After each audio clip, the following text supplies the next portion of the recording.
After our last overlanding trip, we planned on staying home for a few months this winter to work on the house and give Natalie more time to heal before we got back out doing what we love. But our plans quickly changed when my dad, who lives in Miami, got up in the middle of the night and fell, breaking his hip. He had just celebrated his 91st birthday a few days earlier. The treatment that he was getting at the hospital was heading in a very bad direction, so we started packing, and within a few hours, we had hit the road heading to Florida. This entire video is shot on Natalie's cell phone. We didn't take time to pack any other gear. So, this journey has got us to Georgia so far. We are going to make it into Florida today. Not sure how far into Florida we're going to make it, but we're going to go as far as we can go till we just start getting tired and it's time to get some sleep. But that's the plan. We ran across this awesome place. You can see it behind me there. Buc-ee's. If you travel a lot, you know truck stops are really a great place to stop. Like Love's and other places like that, we always look for them because they have the cleanest restrooms, they have the best supplies. This is Buc-ee's. Buc-ee's makes Love's look pretty old school. Buc-ee's is nice. It's the only one we've ever been to.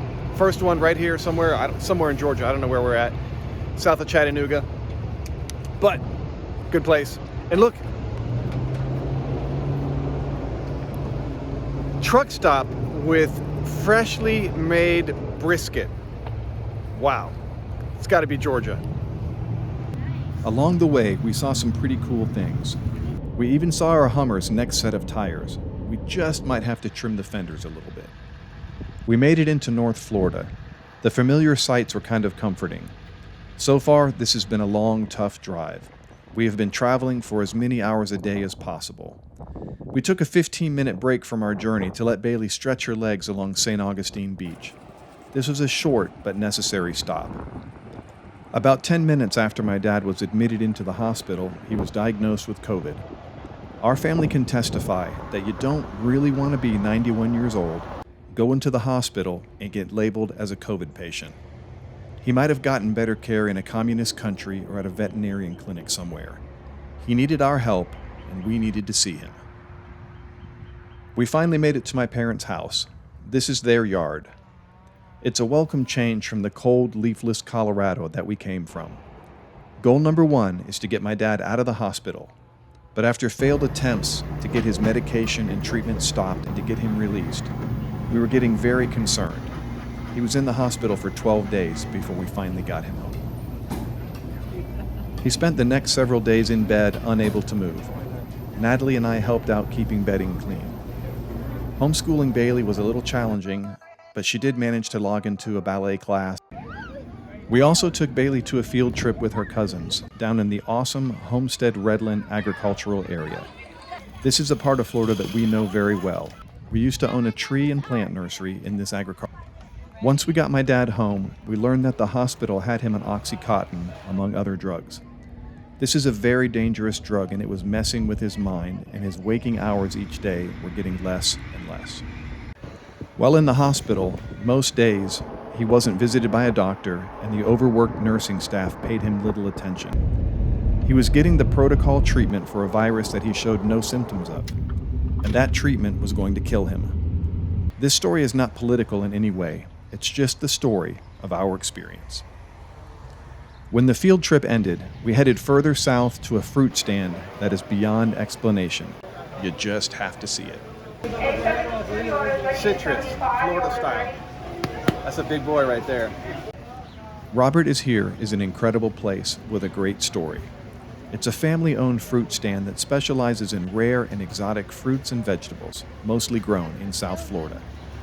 At 6 years old, Robert Moling, with help from his father, started selling vegetables on the very same corner that the fruit stand sits today, over 60 years later.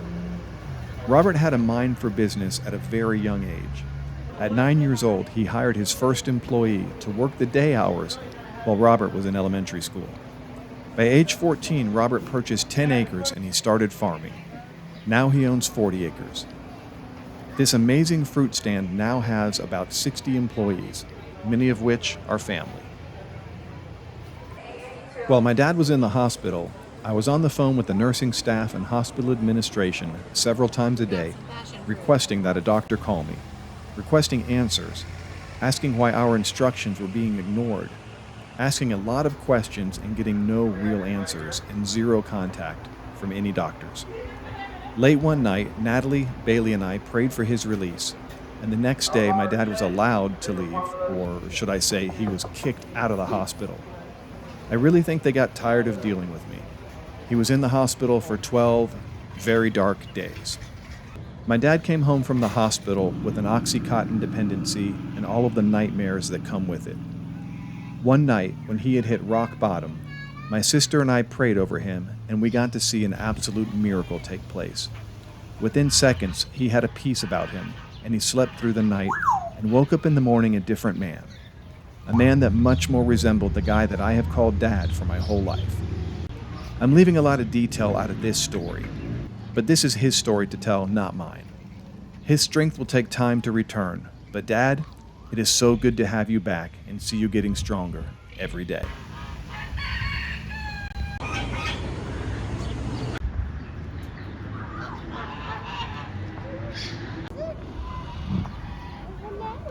Hello.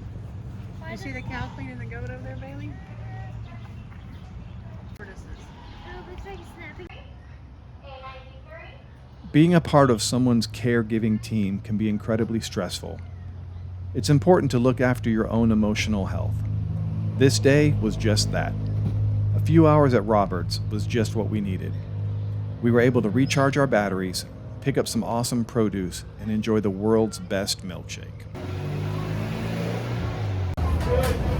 What do you think? Back at Roberts? Yeah. We haven't been here forever, Yeah. but this place is awesome. We used to come here all the time when we lived in South Florida, so it's good to be back. Good memories.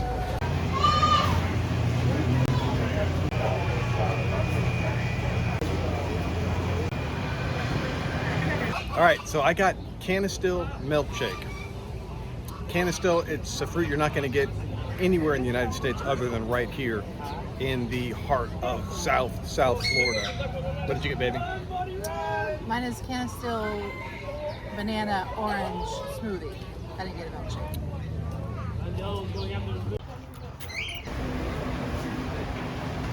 Is there two of them there? There are, yeah. The next day, we wanted to help my parents get a little cleanup work done in their yard. You see, plants grow 12 months out of the year in South Florida, and sometimes you need a little help from friends to get things taken care of.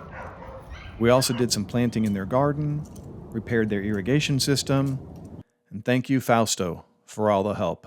It was good seeing you again, buddy. We slept in our turtleback trailer, my parents' living room, and in my parents' RV. We felt a little bit like gypsies.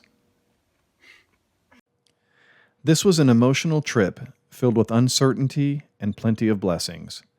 We will never forget these days. We left South Florida to make our way back to Colorado, hoping to camp at the beach before leaving the Sunshine State.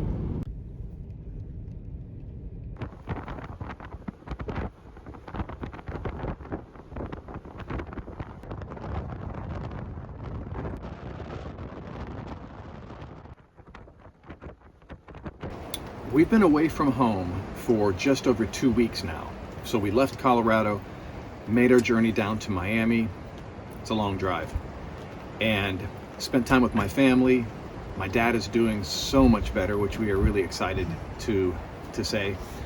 So we're now on our journey back to Colorado. It's going to take us some time, take us some days to get back. We wanted to stay someplace along the way in Florida, along the beach, that is warmer than Colorado. So one thing about Florida, it's not a state with a lot of dispersed camping like you have in Colorado, Utah, Arizona, all of those amazing states. Florida's different in its way of being amazing. So if you want to camp in Florida, you're going to have to be at a state park or a campground. So we were looking at what state parks we could go to. We wanted to stay somewhere that's a lot warmer than Colorado, somewhere in Florida on the beach. And we looked at some of the campsites, some of the state parks that were a little bit south of where we're at right now. All booked up. Everybody's chasing the warmer weather, so they're all booked up. So we are up not that far from Pensacola. We're on St. George Island State Park. This is a beach state park. It's really gorgeous. Today it's really, really cold, and it's been drizzling all day, and it's about 52 degrees and windy. So we are bundled up like crazy. We don't expect it to be a whole lot warmer tomorrow, maybe 10 degrees warmer, but the sun should be shining and it won't be raining. And we're looking forward to getting out and at least walking on the beach. I don't think we're going to go in the water at this point. That would be crazy. If you live out west in a drier climate, you would think 52 degrees, that's really not very cold. Like in Colorado, 52 degrees, it's not cold at all. But in Florida, with the humidity, 52 degrees is very cold. It's completely different. But we are glad to be here at St. George Island State Park. It's really pretty. We're gonna make some dinner, and we're gonna show you some things on our rig that we haven't shown you before. Like, we're gonna show you this awning that we're sitting under now. This is our first time using it, so we're gonna get to show you guys this really incredible awning that we're really glad to have. The rain didn't stop like they said it would. They've added another 3 hours to the rain forecast. It's really getting cold now. Not really the tropical beach outing we were hoping for. We are going to, we never do this. You guys have been watching SAR Trail for years. I don't even know how we ended up with these. Yeah, I've never seen us with these cup and noodle things before, and that's what's for dinner. We're just cold, we're wet, and we discovered a little problem here. So you guys know that we open our tent forward on our trailer, meaning it tilts to the back. Well, to the back is where the kitchen is, and then that creates this seam here where where the tent dumps water like the pitch of a roof right down on our kitchen. So we knew this was going to be an issue. We were just hoping we'd never have to deal with it. So what we have done, Natalie came up with the idea of sticking a towel up in here now.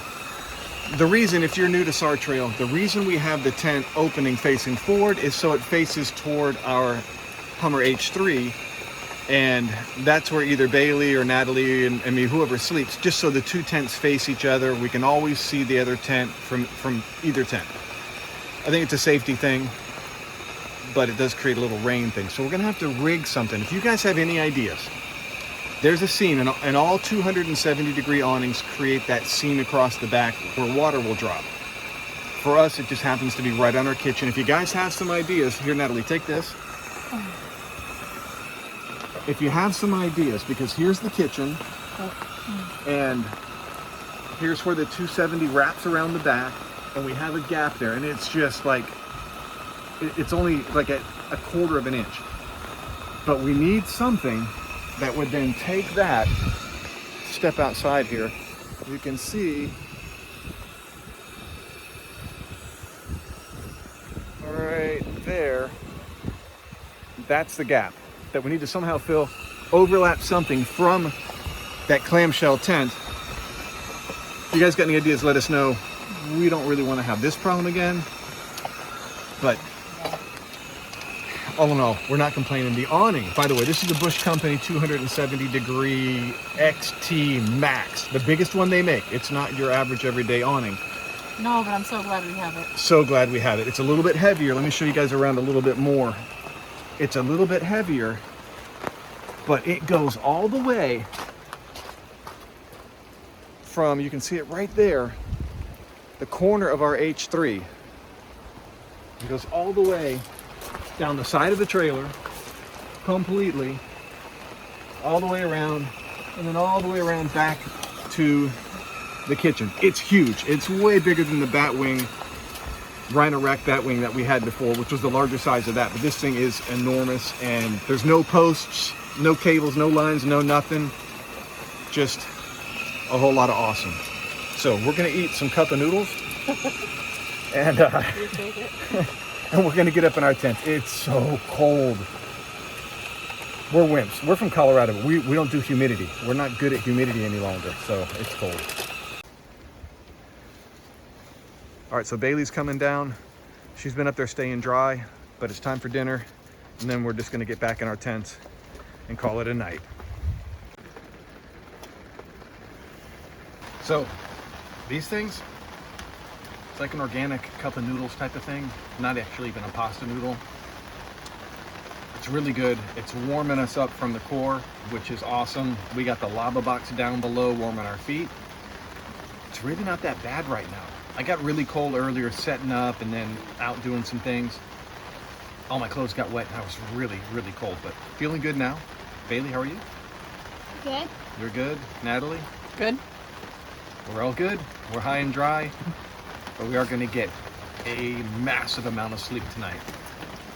Good morning. It finally stopped raining. It rained all night long, but now we're gonna make some fruit salad and make some breakfast.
So breakfast is served.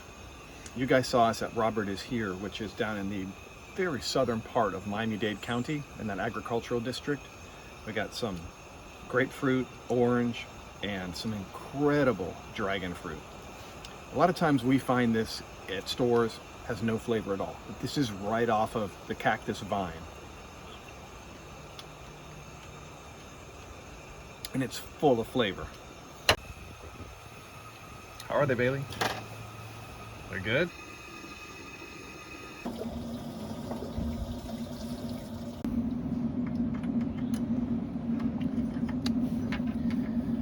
Good coffee this morning. The sun has peeked out just a tiny bit. I think we're gonna walk over to the beach.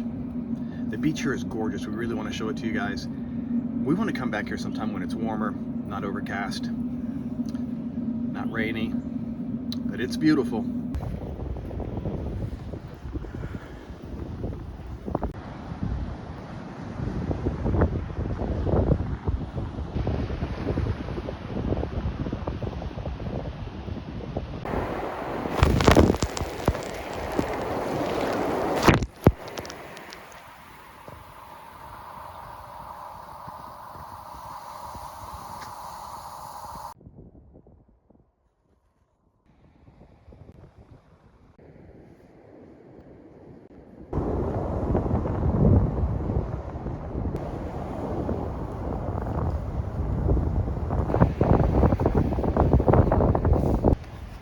All right, we're at the St. George Lighthouse. You can see it right back there. Not a functioning lighthouse anymore, but we are gonna go and make our way up to the top and see how the view looks. And then they got a museum right over here off to our side of, kind of tells about the history of this lighthouse and a lot of history of the island. Let's go check it out.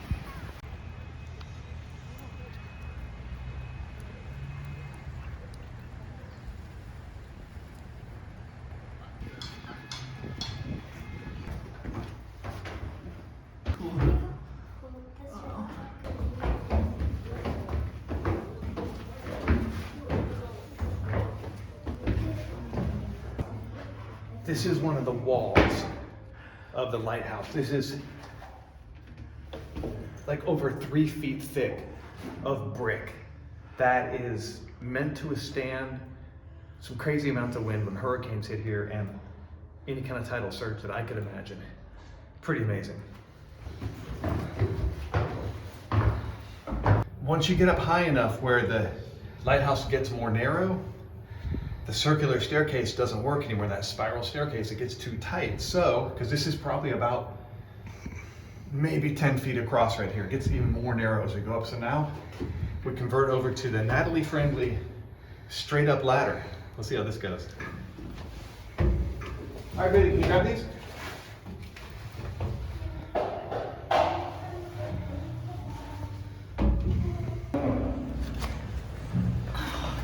You're not gonna like it. I'm not gonna like it. Can you watch the turtle be released?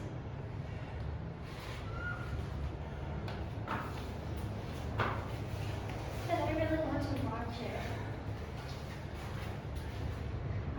It takes so easy.